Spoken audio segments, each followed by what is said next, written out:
Gue percaya nggak ada ya orang itu lahir langsung terbiasa bicara depan kamera gitu loh. Kayaknya nggak ada lah. Itu tuh si podcast paling sok pinter tuh, namanya Big Thinkers. Wah, dia paling pinter tuh se-Indonesia. Lu ngonten aja, jangan pedulin komen. Gimana sih caranya bangun live TikTok yang efektif untuk pertama kalinya mungkin buat orang-orang yang baru? Banyak orang tidak tahu sumber traffic live. Nah, itu penting banget. Jadi menurut gua TikTok ini sebuah platform yang sangat-sangat powerful, apalagi sekarang juga lagi naik. Menurut gua kalau memang mau monetize-nya itu cepet, salah satu yang paling cepet itu adalah jadi afiliator.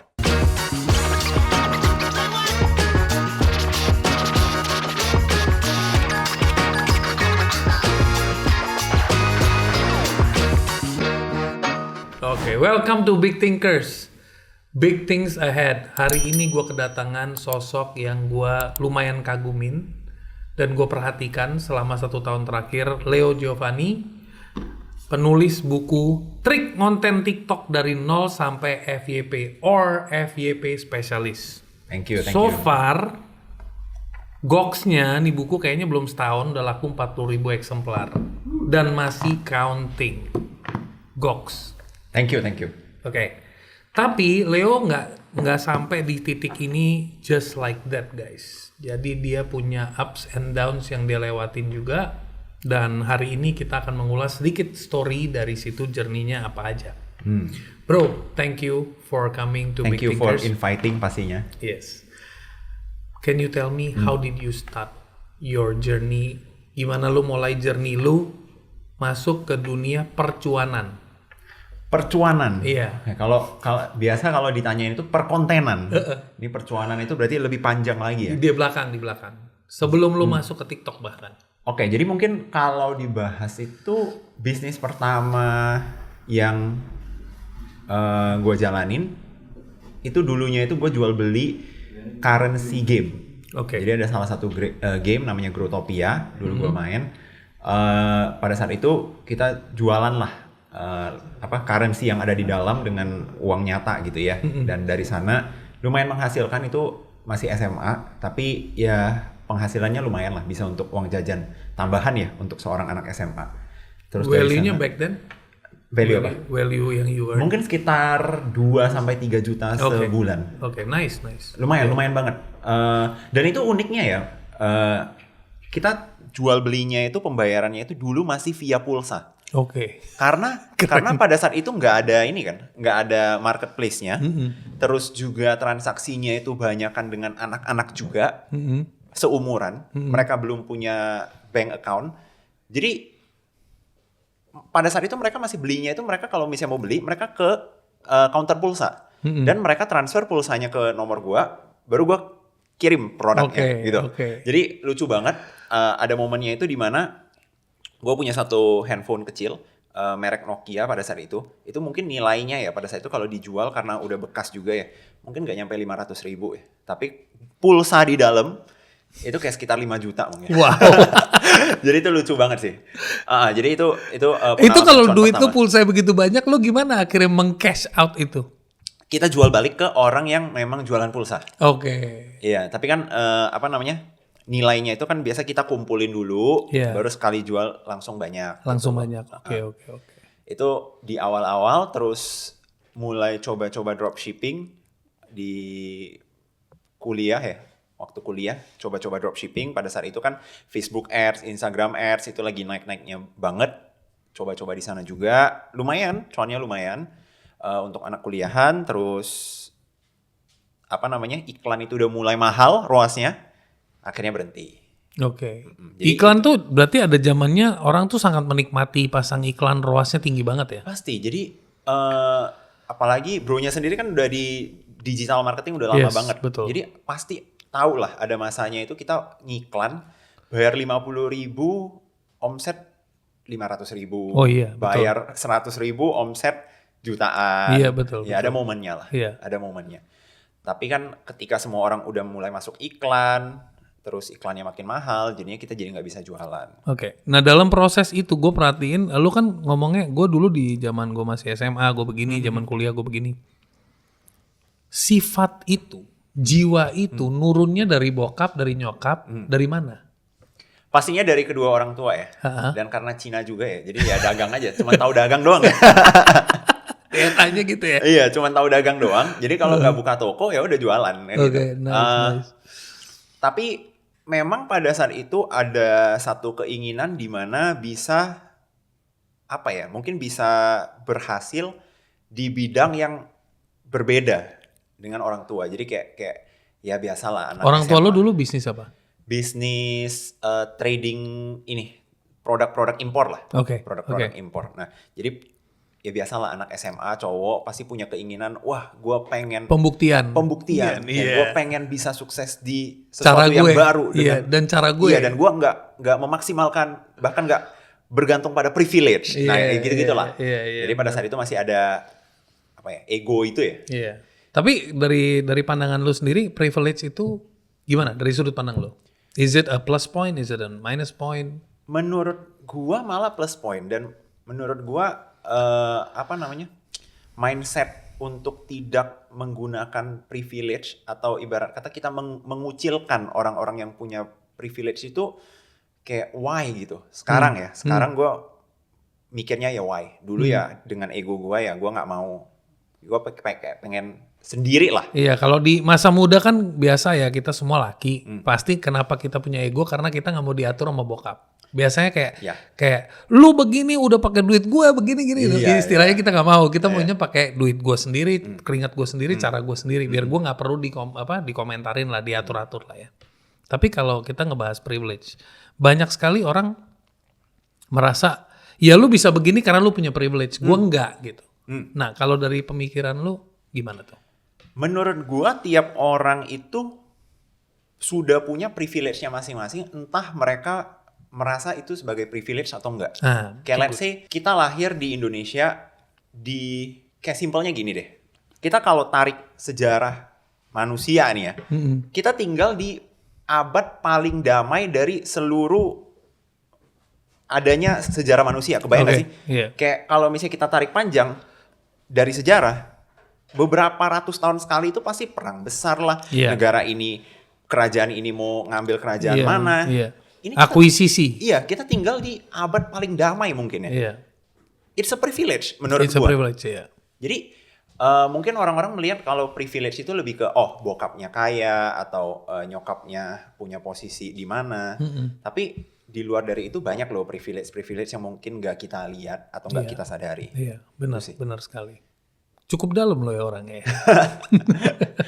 Gue akhir-akhir ini gue lagi suka mempelajari ini aja sih, sejarah dan how empire rise and falls. Oh ya, itu penting itu, karena biasanya history repeats in different version, Oke, bro, dari saat itu lu menjalani perjalanan lu bangun digital, lu mulai masuk ke dunia digital, lu mulai masuk ke dunia dropshipping. Then anything happen after that? Before you join TikTok, apa yang terjadi? Pada saat gue jalanin dropshipping itu, seperti pastinya di saat awal-awal itu karena dropshipping iklannya itu semuanya masih profitable banget, ya gue lanjutin, gue jalanin sampai di titik udah nggak jalan. Lu dulu dropshipping apa sih, bro? Nah, jadi dulu itu gue ngambil produk itu dari Tokped. Jadi ada dua momen nih. Pertama gue ngambil produk dari Tokped, gue jual balik di Tokped karena dulu masih bisa. Jadi bisa ada satu resi yang sama bisa ada satu resi yang sama di dua transaksi berbeda di Tokped. Tapi tiba-tiba itu dibatasin. Jadi sudah tidak bisa dropshipping satu platform. Akhirnya gue pindah dropshipping. Jadi gue ambil barang di Tokped, tapi gue pengirimannya itu as a dropshipper, jualannya di Instagram. Nah, dari sana baru lumayan jalan mungkin sekitar 6 bulan sampai 1 tahun ya.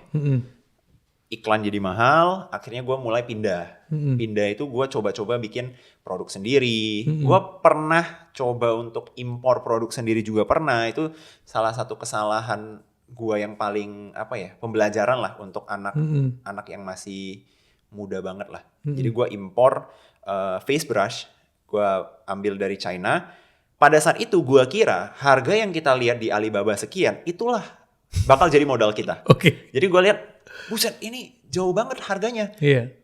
Gue kalau bawa ke Indo, gue bisa jual harga 2 kali lipat, 3 kali lipat. Untung besar nih. Nah gue beli itu banyak. Masuk ke Indo, gue baru tahu ternyata Ada harus bayar tax pajak, ini, harus bayar itu. Iya, Dan ini itunya. akhirnya per piece-nya itu modal gue harganya di atas dari harga Jual yang gue lo beli di merencanakan. Tokped.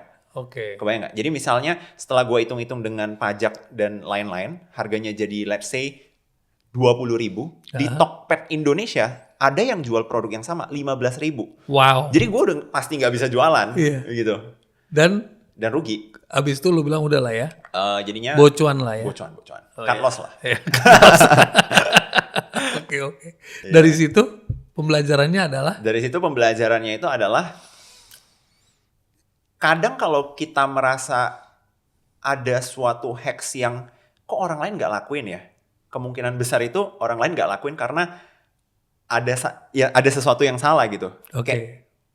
Kalau ada something yang too good to be true, then probably it is too good to be true gitu. Oh, berarti ini bagus nih. Jadi kalau ada orang lain tidak melakukan, berarti memang ada isu. Iya, karena Iya kan? ibarat kata kan gue pada saat itu sebagai anak yang baru tamat kuliah, gue melihat loh kenapa di Alibaba harganya sekian, gue bawa ke Indo, ini udah langsung cuan.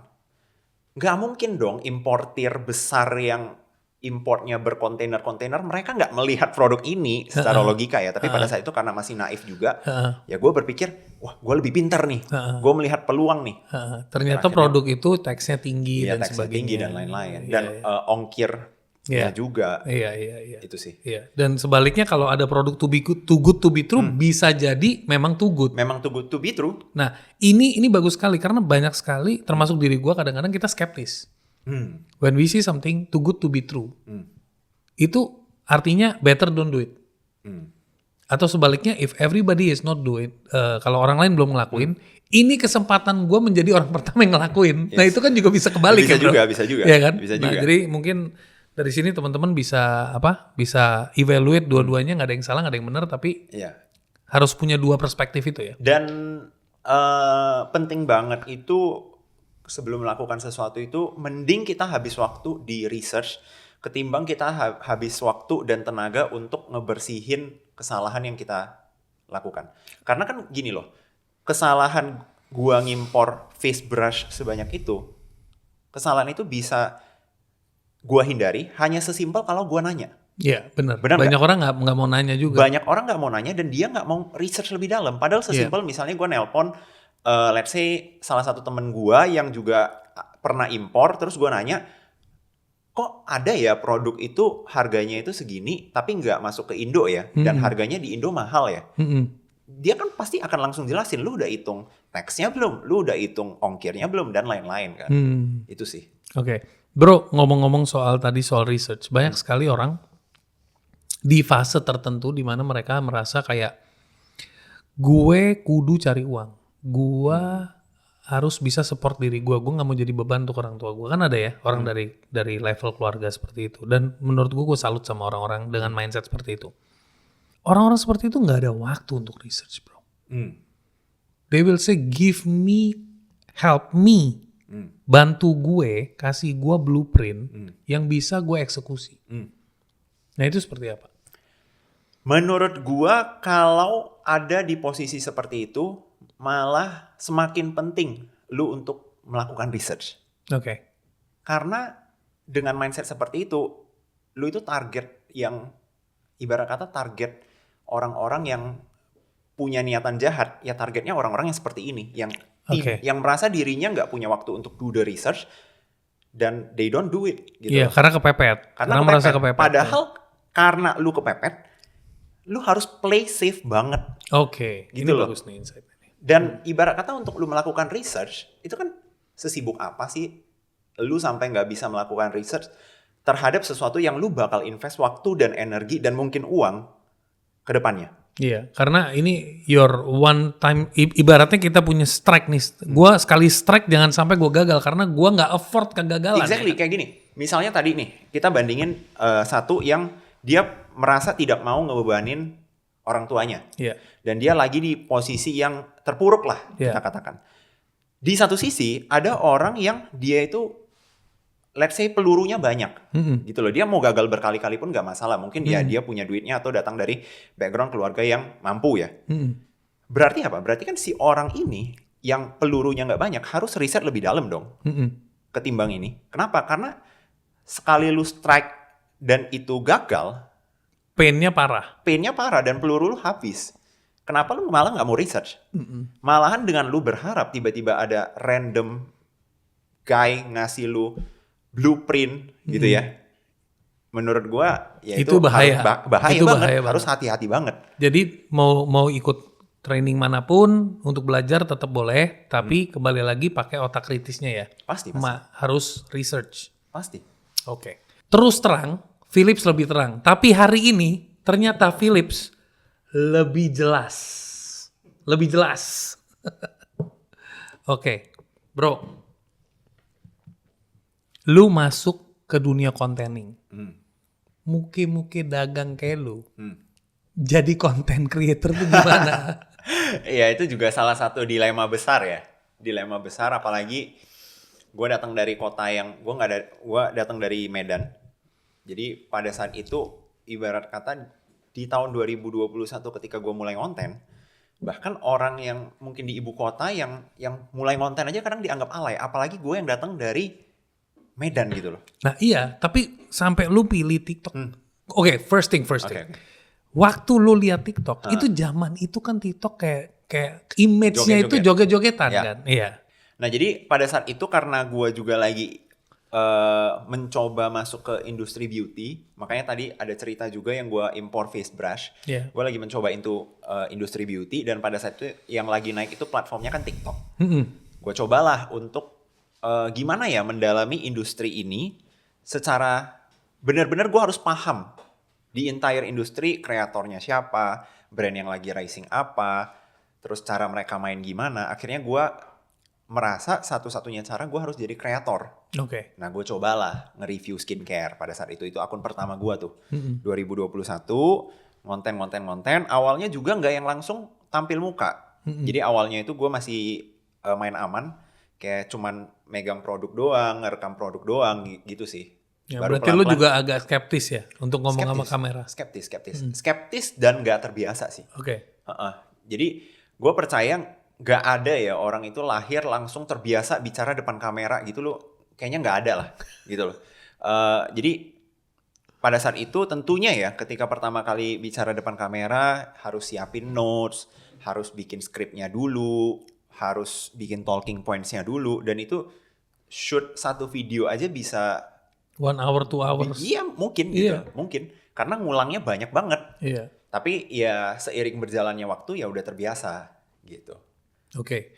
Dan itu butuh proses berapa lama bro? Dari being skeptical sampai being used to? Di gua mungkin 3 sampai 6 bulan ya. Oke, kalau spesifik pertanyaan gue 3 sampai 6 bulan kalau gue tanya dari sisi jumlah konten. Oke. Nah, jadi hitungannya itu pada saat itu gue memang dari awal itu lumayan konsisten ya. Jadi tiap hari at least ada 1 konten. Oke. Berarti itu sekitar di atas 100 konten. Oke, berarti kalau udah tembus 100 konten biasanya orang udah lebih used to ya, lebih terbiasa ya. 100 konten di mana udah muncul muka ya. Iya. Jadi bukan total 100 konten. Benar, ya? jadi ibarat kata gini, mau bikin 1000 konten pun, tapi kita nggak ngebiasain diri kita untuk muncul di depan kamera, ya skill itu nggak bakal terasa. Oke. Lu bakal stop aja, memang lu bisa ngonten, tapi ngontennya yang faceless. Oke.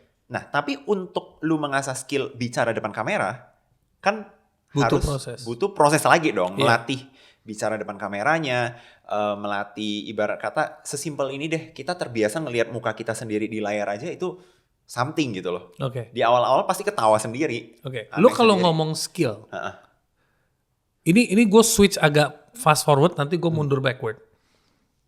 Skill apa yang sekarang lu lagi pengen pelajarin? Yang pengen gue pelajarin banget untuk di titik sekarang ya, gue pengen belajar campaign yang terselubung. Oke. Kayak bikin campaign yang terselubung. Jadi selama 4 tahun terakhir itu kan gue selalu muncul.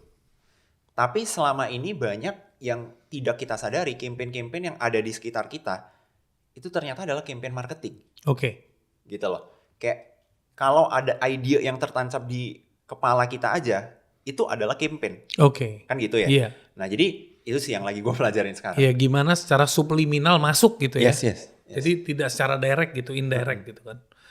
Oke, jadi seorang Leo Giovanni pun sampai detik ini mau belajar dan mau mendalami skill-skill baru gitu ya. Dan sehebat-hebatnya orang tetap harus upgrade dan upskill.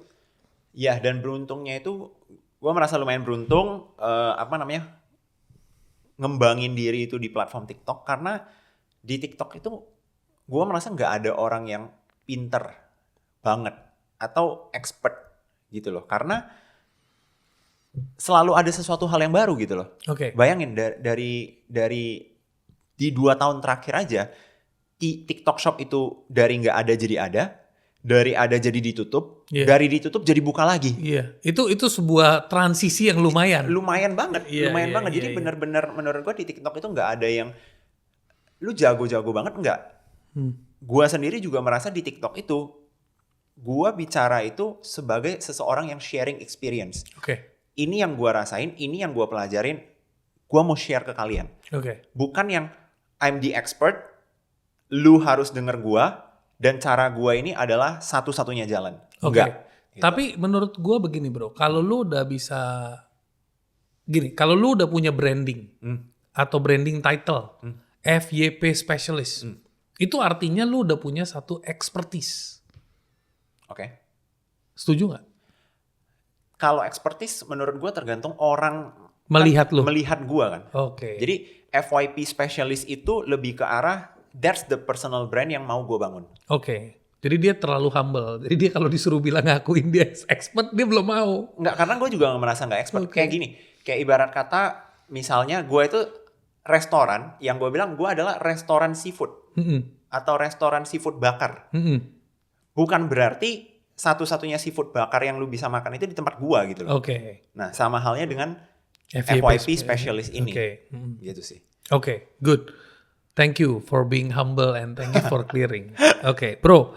Lu pernah ada momen di mana lu feel down lu merasa down, lu merasa kayak ragu, drop di depan diri lu sendiri nggak? Ketika ngonten ya? Ada. Jadi pasti tetap ada. Gue yakin juga ini mungkin gue nggak mau coba sugarcoating dunia perkontenan ya. Buat teman-teman yang di sini mau coba konten, pasti kalian akan menemukan momen-momen di mana satu, kalian dihujat, entah itu karena kesalahan kalian atau bukan kesalahan kalian. Yang namanya proses konten itu pasti ada. Oke. Gitu ya. Terus yang kedua, kalian juga akan merasakan creative block. Itu pasti. Tiba-tiba nggak kepikiran ide konten. Yang ketiga, out of nowhere tiba-tiba engagement turun. Itu hal yang normal banget. Nah jadi tentunya selama gue konten ada dong momen-momen yang gue merasa down. Gue merasa apakah masih relevan nih gue di TikTok. Itu pasti ada lah. Dan gimana lo meng-counter itu? Dengan inovasi lagi aja sih. Inovasi lagi aja. Ada orang itu, Leo, dia biasanya begitu dia drop, dia itu masuk ke overthinking, masuk ke procrastination, nunda-nunda. Lu pernah nggak masuk ke fase itu? Pasti dong. Jadi gue bukan menurut gue orang itu kalau kerja itu ada season-seasonnya juga ya. Ada momen di mana gue kerjanya itu benar-benar yang nggak merasa capek sama sekali. Ada momen juga gue merasa nggak mau ngerjain apapun. Boring lah ya. Ya menurut gue how you maintain your performance aja sih. Kayak gimana lu tetap produktif aja. Maksudnya ketika lagi produktif banget, ya coba lu maksimalin, jangan sampai burn out. Ketika lu merasa lu lagi malas-malasnya, ya jangan sampai lu nggak ngapa-ngapain sama sekali juga. Gitu sih. Itu yang gue lakuin. Tadi lu sempat cerita off cam. Lu sempat ada fase di mana lu pernah kena mental. Nah itu gimana tuh? Nah itu lucu sih. Itu lucu banget. Jadi salah satu penyebabnya itu juga karena title FYP specialist. Kayak sesimpel gini lah. Bayangin misalnya, ini kan podcastnya namanya Big Thinkers. Gimana kalau besok tiba-tiba ada seseorang yang ngonten ngehujat Big Thinkers. Itu tuh si podcast paling sok pinter tuh, namanya Big Thinkers. Wah dia paling pinter tuh se-Indonesia. Terus FYP dan seperti yang kita tahu ya, TikTok itu kalau FYP itu kan kadang bisa liar banget. Nah salah satu kreator pada saat itu dalam tanda kutip ngehujat lah title FYP specialist ini, videonya viral sampai jutaan view, dan besoknya dalam satu hari gue nerima itu mungkin ribuan sampai puluhan ribu komentar yang negatif. Menurut gue kalau misalnya sehari kita nerima puluhan komentar negatif itu masih oke lah. Tapi coba, ya gue berharap teman-teman jangan ada yang coba juga ya. Tapi kalau sehari itu kita nerima ribuan sampai puluhan ribu, lu akan mulai berpikir apakah mereka benar. Kebayang nggak? Iya. Di awal gue merasa gue benar nih. Gue merasa I know TikTok. What I'm doing. I know what I'm doing. Yeah. Gue tahu apa yang gue share ini benar. Yeah. Tapi ketika ada puluhan ribu orang nunjuk lu dan bilang lu salah, lu akan mulai mempertanyakan kan? Iya, meragukan diri. Iya. Nah, jadi self doubtnya keluar tuh. Benar, dan ya pada saat itu ya downnya itu lumayan banget lah. Lumayan banget, as in lu sempet drop for 1 week, 2 weeks you were out, or? Iya juga, jadi kayak mulai takut konten aja sih. Oke. Gue takut konten, gue takut menunjukkan, bahkan membawa title FYP specialist yang itu juga adalah personal brand yang mau gue bangun itu, gue juga merasa takut. Padahal there's nothing wrong gitu loh menurut gue. Setelah sekarang gue pikir-pikir maksudnya lu mau nge-brandingin lu sendiri sebagai si paling kopi, si paling media, si paling videographer paling keren se-Indonesia, kan itu bebas aja gitu loh. Iya, itu hak lu gitu loh. Jadi ya itu ada momennya lumayan. Dan berapa lama lu recover dari situ? Sekitar 1 bulan mungkin ya. 1 bulan. Lumayan lama sih. Iya. Jadi pembelajaran apa yang lu dapat dari kejadian itu? Pembelajarannya itu adalah kalau ada yang ngehujat lu, di sana gue belajar bad traffic is still a traffic gitu loh. Jadi dengan gue yang sekarang mungkin sebenarnya tanpa ada kejadian itu mungkin mental gue nggak akan terasa jadi seperti sekarang. Tapi sekarang ketika gue melihat kejadian itu, gue akan berpikir kenapa pada saat itu nggak gue maksimalin aja trafficnya. Padahal kan it's a very huge traffic. Iya, yang bisa gue manfaatin loh. Iya. Dan sekarang nggak sedikit orang yang bilang, dulu gue ngehujat lu juga loh. Padahal sekarang dia yang beli buku lu. Tapi gitu sekarang gue nonton konten lu bagus sih bang. Gitu sih, itu banyak banget. Itu banyak banget. Gak bohong, itu bener-bener, bang dulu aku yang ngata-ngatain lu nih. Tapi sekarang gue jadi afiliator sih. Hehe, thank you ya. Ya gitu-gitulah. Iya. Itu barusan kalimat yang goks. Karena gini, di dunia ini filosofinya, the same people who will bring you up will be the same people who will bring you down. Ya kan? Orang yang sama yang akan ngangkat lo, orang yang sama juga akan menghujat lo. Jadi at the end of the day, pembelajaran dari cerita lo buat gue adalah lu ngonten aja, jangan pedulin komen. Karena kalau komen lu pedulin banget, itu jadi problem. Tapi lu harus bisa memfilter komen yang mengkritik lo agar lo lebih baik. Itu lo ambil. Komen yang memuja lu, gak usah lo terlalu ambil pusing karena lu gak bakal terbang. Lu gak punya sayap kan? Lu ada sayap gak? Gak ada dong. Berarti lu gak bisa terbang kan? Jadi gak usah terbang gitu kan? Nah, jadi poinnya adalah kita jangan sampai kejebak sama itu. Dan itu menjadi pengalaman gue juga. Pengalaman gue juga. Dan resistensi gue dalam masuk ke dunia content creator. Jadi dulu gue resist. Pengen masuk, mundur, maju, mundur. Karena apa, ngelihat netizen Konoha ini luar biasa. The power can change global mental health. Itu luar biasa. Bro, dari situ apa yang memotivasi lo bikin buku? Sebenarnya di momen itu gue udah launching buku yang FYP ya. Sebenarnya ya. Nah jadi kalau misalnya ditarik mundur, apa yang memotivasi gue untuk bikin produk? Pastinya yang pertama, ya darah gue itu darah pedagang ya. Jadi bahkan ketika gue konten, itu gue juga dagang. Gue kan jualan jasa, misalnya ada brand mau endorse, ada brand mau tap in, itu juga gue jualan sebenarnya. Pada saat itu gue melihat ada satu celah aja di market. Dimana kenapa ya ketika gue mulai ngonten, kok gue nggak tahu harus belajar dari siapa loh. Ini soal per-tiktokan ini. Kita spesifik TikTok ya. Kalau content creating banyak banget. Lebih luas banget, lebih luas. Tapi kalau spesifik TikTok kok nggak ada gitu loh. Nah, makanya gue merasa gue makan waktu yang lumayan banyak untuk mempelajari algoritmanya. Bereksperimen ya. Gue habis mungkin sekitar 2 tahun baru gue launching buku ini kan. Iya. Nah jadi menurut gue apabila di awal-awal ada seseorang yang mungkin ngajarin ilmu tentang TikTok, Lu akan lebih gue cepat akan lebih lagi. cepat. Iya. Gue akan lebih cepat, nggak akan habis 2 tahun. Iya. Nah dari sana baru gue mikir, ya udah, toh gue juga udah ngejalanin, kenapa nggak gue tuangkan apa yang gue pelajari ke dalam satu buku, gitu loh. Oke. Nah, ini ada pertanyaan yang lebih sedikit nyeleneh nih. Kan banyak sekali orang ngomong ya, Bro. Ya. Lu dari jualan, ujung-ujungnya buka kelas, jualan buku dan sebagainya. Why? Guanya. Pada umumnya deh, lo dan pada umumnya. Oke. Mungkin kalau untuk mewakili orang-orang lain gue kagak berani ya. Ya, lu nggak usah wakilin lu aja. Gue sendiri ya. Kalau gue sendiri pasti yang pertama, jujur aja gue melihat ada celah di market. Oke. Ya, ada celah di market. Kalau nggak gue isi, Orang lain bakal pasti isi juga. akan ada orang lain juga yang mengisi celah di market itu. Iya. Terus menurut gue produk yang kita buat juga itu untuk sekarang ya, gue udah mulai merasakan banyak feedback positif. Yeah. Jadi ya syukurlah gitu loh kalau diterima dengan baik ya. Yeah. Tapi pada momen itu gue sesimpel, gue merasa ada celah di market, gue merasa itu adalah problem yang dulu gue rasain, dan gue akan sangat bersyukur kalau dulu ada orang yang bisa bantu solve problem itu, makanya gue bikin bukunya. Oke. Itu sih. Nah ini sekarang gue mau nanya point of view lo tentang other people. Oke. Banyak orang bilang, ujung-ujungnya dia jual kelas, jualan ludah, ini itu. Nah itu menurut lu gimana? Lu tipe-tipe orang yang kayak gimana? To respond to that. Menurut gua sih gak ada yang salah ya.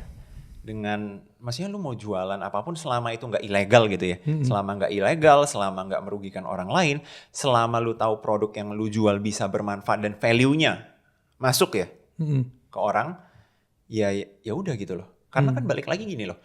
Kalau kita mau bilang jualan ludah atau mungkin buka kelas, ya kita sebagai manusia itu kan selalu belajar. Iya. Dan ibarat kata mereka yang jualan juga nggak pernah maksa lu harus beli kok. Betul. Gitu loh. Kalau lu mau beli ya beli. Kalau lu mau beli, lu merasa ada kebutuhan silahkan ambil. Tapi kalau lu merasa nggak ada kebutuhannya, let's say lu nggak mau into TikTok. Lu mau pakai TikTok hanya untuk sekedar hiburan dan lu nggak ada niatan untuk nyari duit ataupun lu nggak ada niatan untuk ngembangin akun TikTok. Iya. Then this product is not for you. Iya. Gitu loh. Iya. Nggak usah beli. Iya, betul.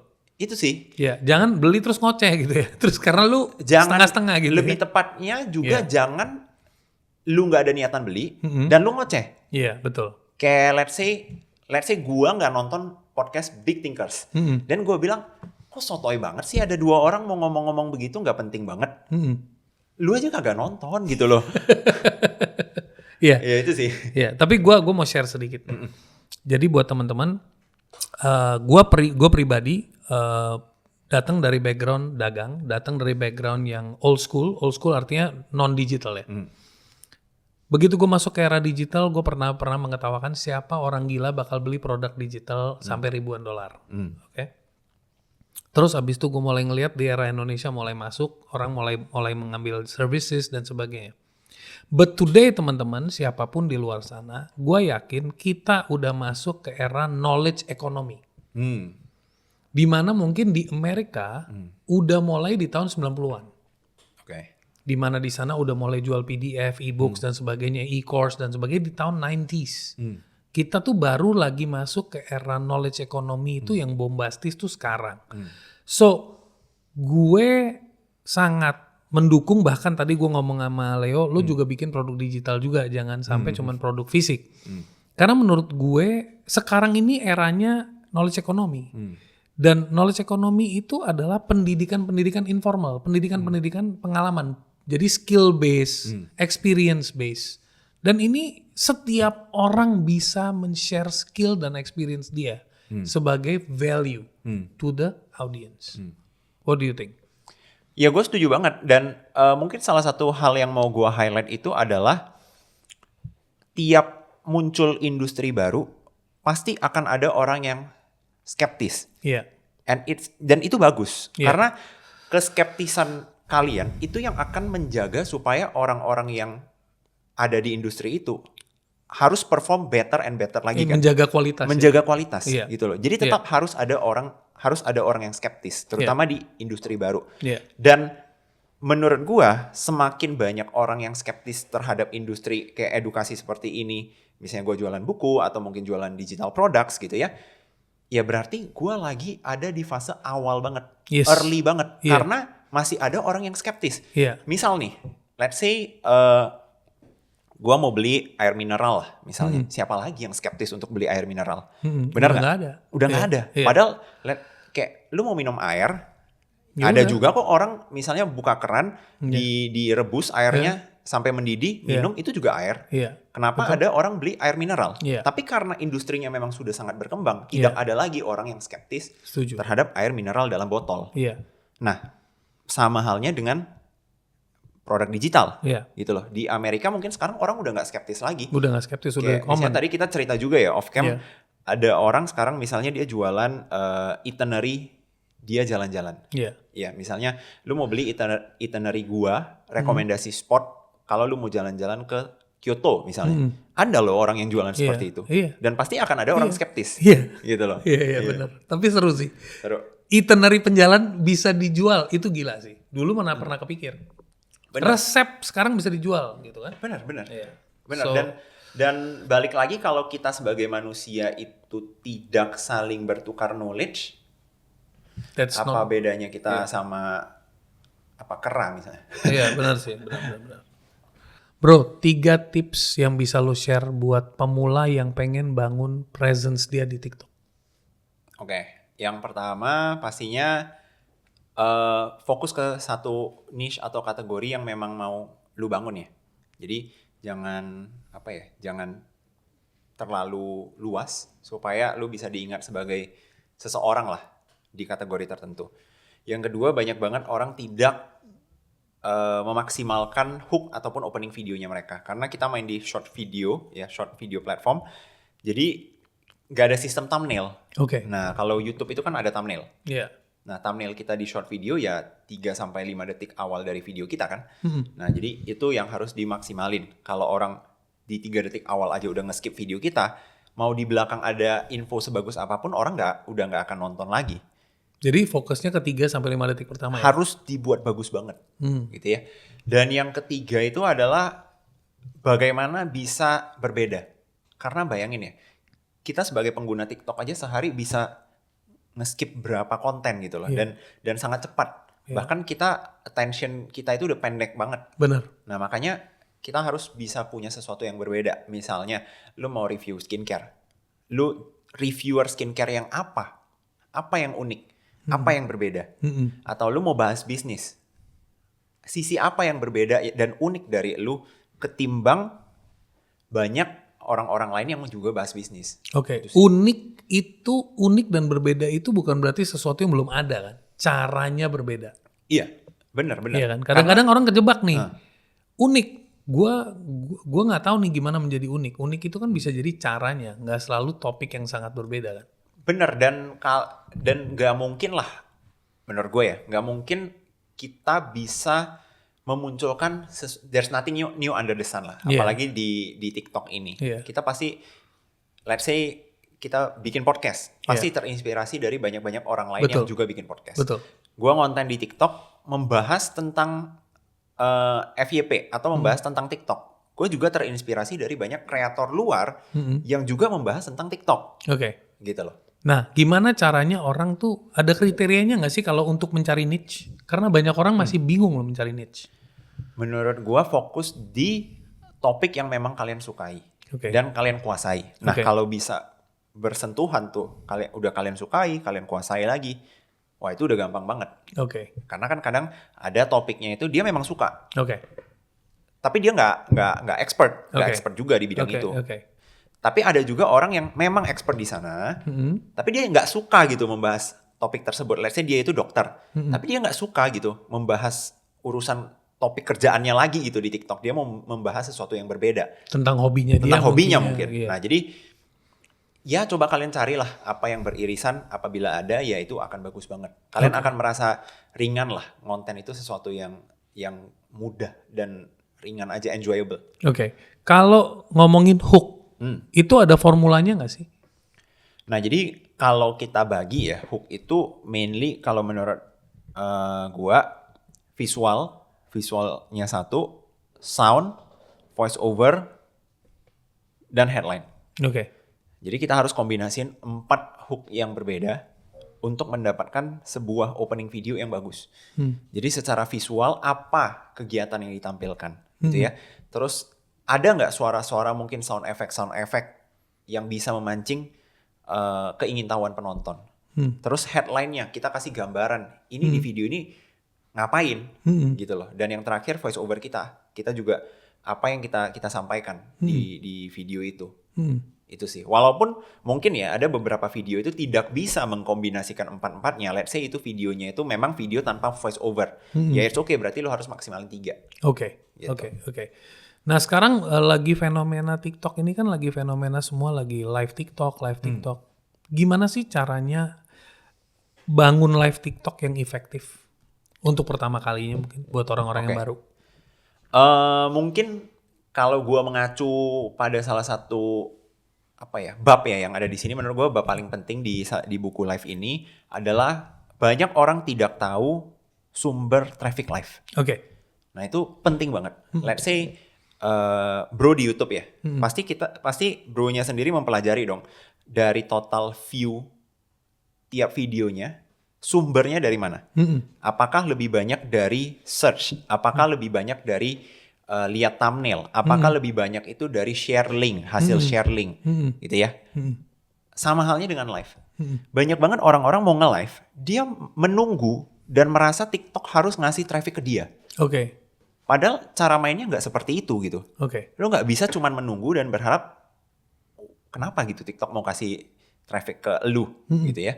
Lu siapa gitu. Iya benar, kayak lu siapa gitu. Kenapa TikTok harus ngasih traffic ke lu gitu.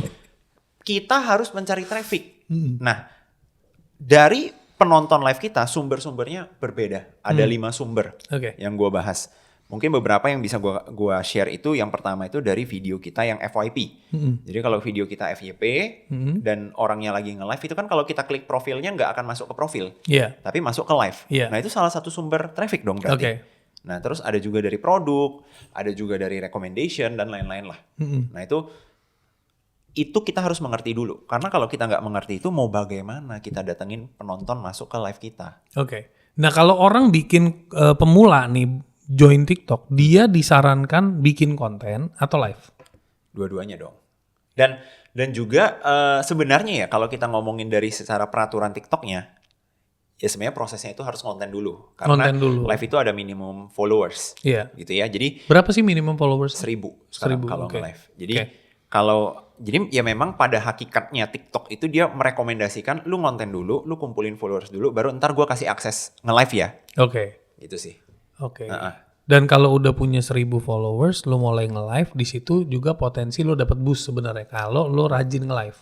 Iya, kalau lu bisa kombinasiin konten dan juga live, ya itu powerful banget gitu loh. Karena durasinya yang paling efektif berapa lama kalau orang live? 2 jam menurut gua.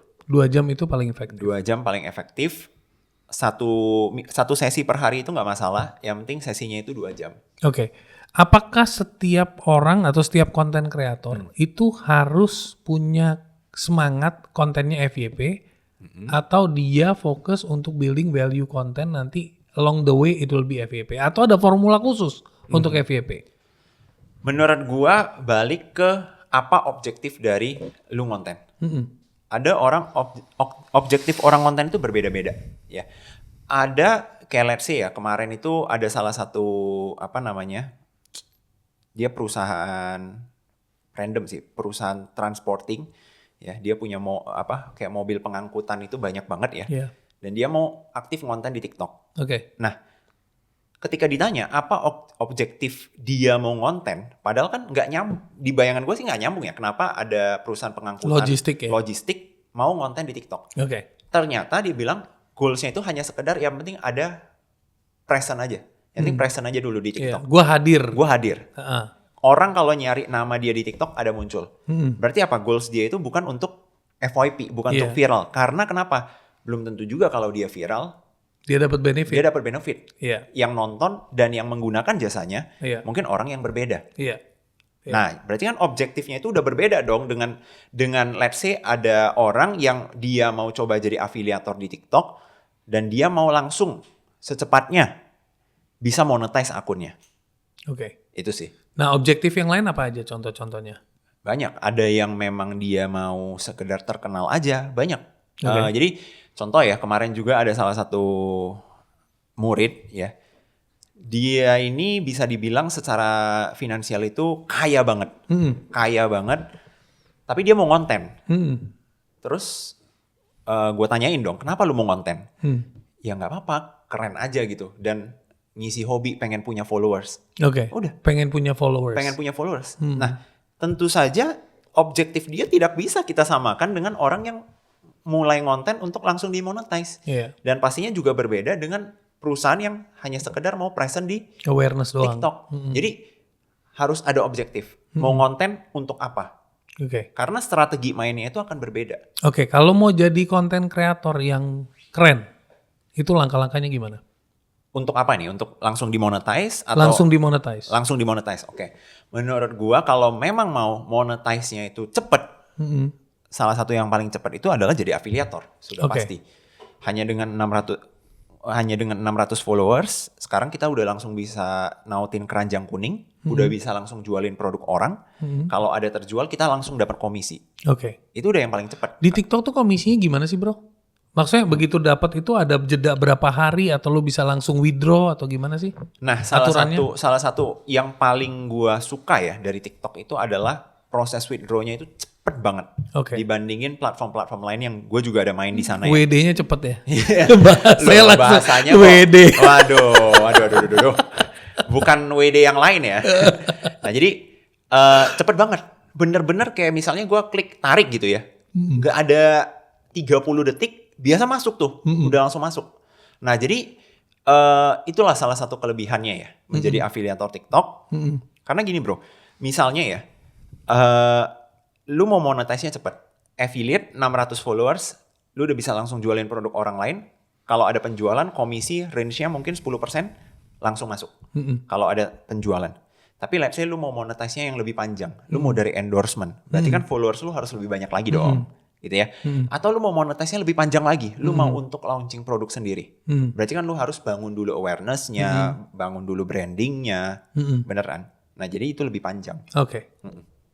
Oke, now I come to the final question. Kenapa orang harus masuk ke TikTok? Sekarang ya. Karena menurut gua TikTok ini sesuatu yang sangat-sangat besar. Oke. Ya, ibarat kata ombak yang sangat-sangat besar. Oke. Antara lu mau ride the wave atau lu kehantam aja sama ombaknya. Pilih Oke. gitu. Oke, You choose. oke. Ombaknya akan tetap datang. Dia nggak akan peduli either you ride atau lu dihantam sama ombaknya. Udah. Nah, jadi menurut gua TikTok ini sebuah platform yang sangat-sangat powerful. Apalagi sekarang juga lagi naik untuk live commerce-nya juga lagi naik. Jadi buat teman-teman di sini cobalah dimaksimalin ya gitu ya. Karena brand-brand besar sekarang aja semua udah mulai masuk ke TikTok. Berarti di TikTok sekarang klasifikasinya udah bukan C dan D lagi ya. A, B, C, D udah ada semua di situ. Dan marketnya itu kan akan growing. Nah, menurut gua salah satu benefit dari orang yang masuk sekarang adalah mereka masuk di momen market TikTok itu sudah punya buying power. Nggak seperti dulu. Oke. Dulu mungkin penggunanya memang banyak, tapi buying powernya belum ada. Oke. Tapi itu kan sudah berapa tahun yang lalu? Sudah 3-4 tahun yang lalu. Iya. Ibarat kata dulu yang anak-anak joget-joget, Iya. sekarang mereka udah mulai kuliah. Iya. Bahkan ada yang udah mulai kerja. Iya. Gak cuman itu, dia sudah mempengaruhi bokapnya, nyokapnya, bahkan mungkin neneknya untuk main TikTok juga. Iya, sebagai entertainment. Iya. Jadi ibarat kata market CD memang dari dulu Udah kuat. udah dapet gitu Iya, loh. iya. Sekarang opsinya ya tinggal market AB dan market CD ini yang naik kelas Iya, benar. ya di TikTok sekarang. Iya. Itu sih. Berarti it's not too late. It's not too late and it's still early. Nah, menurut lo still early? ini salah satu cerita lucu ya. Jadi gua di tahun 2021 ini pertanyaan yang ngulang tiap tahun. Di 2021 orang nanya ke gua, Le, kalau gua mau mulai masuk ke TikTok, udah telat belum? Gue bilang belum. 2022 nanya lagi tuh, gue mau masuk TikTok sekarang udah telat apa belum? Gue bilang lagi tuh, belum. Itu ngulang 2023 nanya lagi, 2024 nanya lagi. Ini mau masuk 2025 nanya lagi. Padahal sebenarnya kalau lu Tapi yang seru kalau orang yang sama nanya lu tiap tahun dan dia gak masuk-masuk. Iya. Lu jitak gak? ya gue merasa Kalau gue jadi lu sih gue bilang udah too late. enggak sih, gue tetap bilang ya tetap early walaupun ya harusnya udah lu maksimalin dari 2021 2022 ya. Iya. Gitu. Karena But still, kalau kita masuk sekarang, kalau kita nggak maksimalin 2028 kita bakal ngomong harusnya 2025 lu maksimalin. pasti sama halnya dengan mungkin kita sekarang yang kenapa dulu pas ngiklan PPE di Facebook, kenapa kita nggak ngegas budget yang lebih besar mungkin.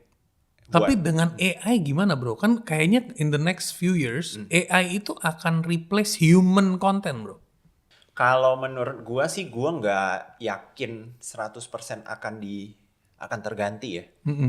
Karena banyak orang itu, ini mungkin pendapat pribadi aja ya. Iya. Banyak orang menganggap AI itu benar-benar akan menggantikan orang. Tapi emang lu kebayang gitu, ada podcast, 2 AI, satu di AI-nya itu diprogram menjadi let's say Bro Neal, satu lagi Leo, dan mereka bicara gitu. Dibandingkan gua dan lu ngobrol. Oh beda soalnya, yang itu technical. Kalian mau nonton yang mana gitu? Iya. Pasti nonton yang langsung dong. Iya. Sama halnya dengan konten, gitu loh. AI ini pasti akan merubah pola permainan ya. Iya. Tapi nggak yang se ekstrim sampai Yang goodbye orang lagi content bayangin creator iya, gitu loh. iya. Nggak. They gonna create a new market, new penonton. Dan kreator yang baik harusnya bisa memanfaatkan Momentum, AI iya. dan menjadikan itu tools Iya benar. gitu loh, bukan malah tersingkir. Oke. What is your pesan to the audience? Buat teman-teman di sini ya, ini TikTok menurut gue salah satu platform yang sangat-sangat powerful ya. Mungkin bahkan sesimpel inilah, kalau memang TikTok itu nggak powerful, nggak mungkin platformnya itu, TikTok Shop-nya itu di-ban, dibuka lagi gitu ya. Itu adalah sesuatu, menurut gue sebuah bukti ya, seberapa besar impact dari platform ini. Dan menurut gue platform itu adalah sebuah tools. Kita yang memanfaatkan tools itu. Jadi buat teman-teman di sini, mumpung sekarang masih gampang ya untuk masuk, dan setiap tahunnya pasti akan lebih sulit, ya mending mulai sekarang aja. Gitu. So folks, mulai sekarang, jangan menunda-menunda lagi. See you in the next episode.